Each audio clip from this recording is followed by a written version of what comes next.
दोस्तों, उत्तर प्रदेश की राजधानी लखनऊ में एक ऐतिहासिक माहौल देखने को मिला।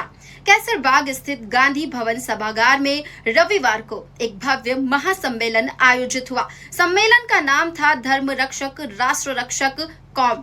ये आयोजन पारख महासंघ के राष्ट्रीय अध्यक्ष और पूर्व केंद्रीय राज्य मंत्री कौशल किशोर जी के द्वारा किया गया। इस महासम्मेलन का मुख्य उद्देश्य था धर्म और राष्ट्र की रक्षा करने वाले समुदाय की भूमिका पर चर्चा करना और समाज में एकजुटता को और भी मजबूत बनाना। मंच से बोलते हुए कौशल किशोर जी ने कहा, धर्म की रक्षा हमने की है और हम आगे भी करेंगे। राष्ट्र की रक्षा हमने की है और हम आगे भी करेंगे। उनके शब्दों ने पूरे सभागार में उत्साह भर दिया। उन्होंने याद दिलाया कि हमारे राजा महाराजाओं ने कभी मुगलों और अंग्रेजों के सामने झुकना स्वीकार नहीं किया। पासी समाज के वीरों ने अपने धर्म और राष्ट्र की रक्षा के लिए हंसते हंसते बलिदान दे दिया।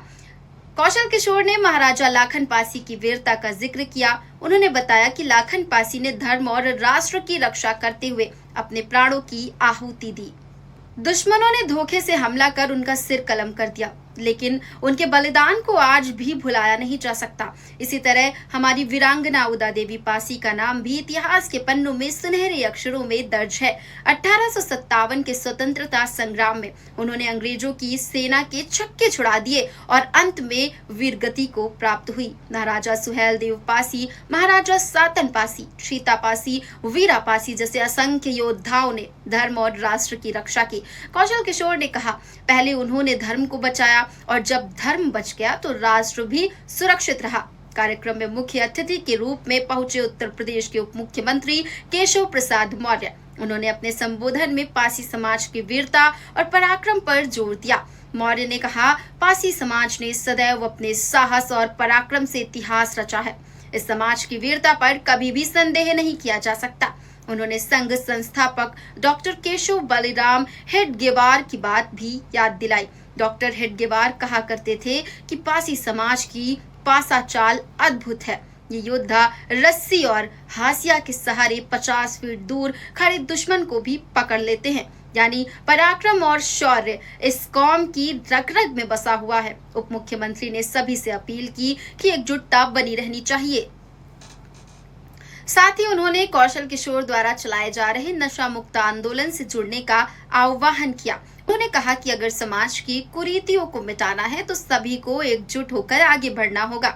इस अवसर पर राज्यसभा सांसद डॉक्टर दिनेश शर्मा ने भी समुदाय को संबोधित किया। उन्होंने कहा कि पासी समाज ने हमेशा धर्म की रक्षा और राष्ट्र सेवा में अग्रणी भूमिका निभाई है। उनके शब्दों में धर्म रक्षक और राष्ट्र रक्षक कौम का ये सम्मेलन हमारी सांस्कृतिक विरासत और हमारी एकता का प्रतीक है। डॉक्टर शर्मा ने आगे कहा कि ये समुदाय कभी अपने धर्म से नहीं डगमगाया।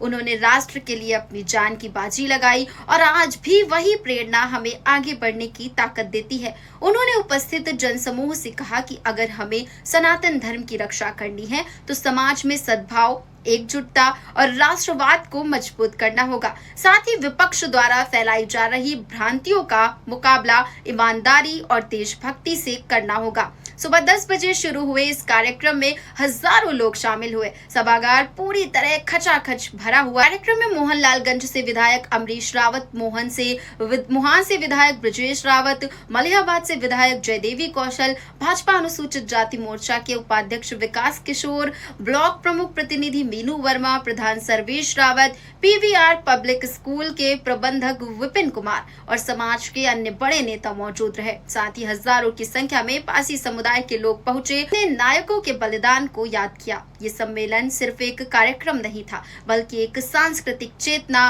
और एकजुटता का प्रतीक था। जहां हर वक्ता ने यही संदेश दिया कि धर्म और राष्ट्र की रक्षा साथ साथ चलती है। इतिहास को याद रखना जरूरी है ताकि आने वाली पीढ़ियां अपने नायकों से प्रेरणा ले सके। और सबसे अहम बात, अगर समाज एकजुट रहेगा तो कोई भी ताकत उसे कमजोर नहीं कर सकती। दोस्तों, ये सम्मेलन हमें ये याद दिलाता है कि पासी समाज ने अतीत में जो शौर्य दिखाया है वही आज की पीढ़ी के लिए प्रेरणा है। आज भी अगर हम धर्म और राष्ट्र की रक्षा के लिए एकजुट रहे तो आने वाला भारत और भी मजबूत, एकजुट और समृद्ध बन सकता है।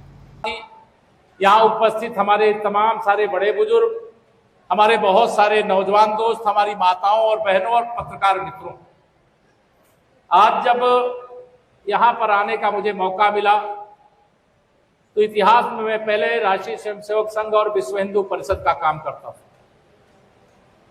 हमारे कई बड़े विद्वान आप नाम सुने होंगे जो श्री राम जन्मभूमि आंदोलन के नायक माननीय श्री अशोक सिंघल जी थे, आज हमारे बीच में नहीं, लेकिन वह यह सारे हमारे जो राजा महाराजा बिजली पासी, महाराजा लाखन पासी, वीरांगना उदा देवी, महाराजा दलदेव पासी, महाराजा सातर पासी, महाराजा चीता पासी, महाराजा बीरा पासी, महाराजा माहे पासी और महाराजा सुभल देव आदि की बहुत विस्तार से जानकारी हम सबको देते थे। मैं रहने वाला मूलतः कौशाम्बी जिले का, इस समय कौशाम्बी हो गया, पहले प्रयागराज, वहां का रहने वाला। वहां एक शीतला धाम कड़ा है, आप में से कोई गया है कि नहीं गया मुझे मालूम नहीं, लेकिन जो नहीं गया है उसे नहीं मालूम होगा, लेकिन मैं आपको जानकारी, महाराजा सातर पासी वहां मुगलों की सेना के छक्के छुड़ा दिए। आज भी वहां कितने लाख कब्रिस्तान बने हुए हैं वह गिनती नहीं गिनी जा सकती, और उसका मुकाबला करने वाले महाराजा सातर पासी उन्होंने यहाँ से हटाने का काम किया। चाहे यहाँ के लखना पासी रहे हो, उन्होंने तमाम युद्धों को करते हुए कहते हैं कि यहाँ का जो मुगल थे, जो यहाँ के आक्रांता थे, यही से 10 कदम दूर पर आप जाओ तो वहां पर सरकटा नाला है। लड़ते लड़ते तमाम आक्रांताओं को उन्होंने मार दिया था, लेकिन आखिर में अपनी इस धरती की रक्षा के लिए लखना पासी जब युद्ध कर रहे थे, धोखे से पीछे से उनका सर गले से काट दिया था। उस जगह का नाम सरकटा नाला था। जहाँ पर सरकटा नाला है वहां से महाराजा लखना पासी को काटा गया था। लखना पासी का जो राज्य का किला था, मैंने वहीं पर लखना पासी उपवन बनाया है। मैं कौशल जी से कहूंगा कि आप आगे बढ़ो, उस लखना पासी उपवन में जितना पैसा होगा आप करो, और वो बड़े मुश्किल से जमीन को खड़ा किया है। आप ये जो सम्मेलन करते हो ना, मैंने आग्रह किया था, राजेश्वरी देवी ने 4 साल वहां पर कार्यक्रम किया था। आप लखना पासी का जो उपवन बना हुआ है बड़ा सा, आपका मूर्ति के तट पर भी आसानी रोड पर, वहां जाकर आप कार्यक्रम करो, इसीलिए मैंने बनवाया था उसको, वही सम्मेलन करो इनका।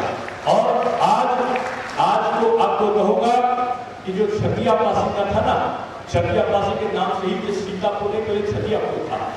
जो सीतापुर है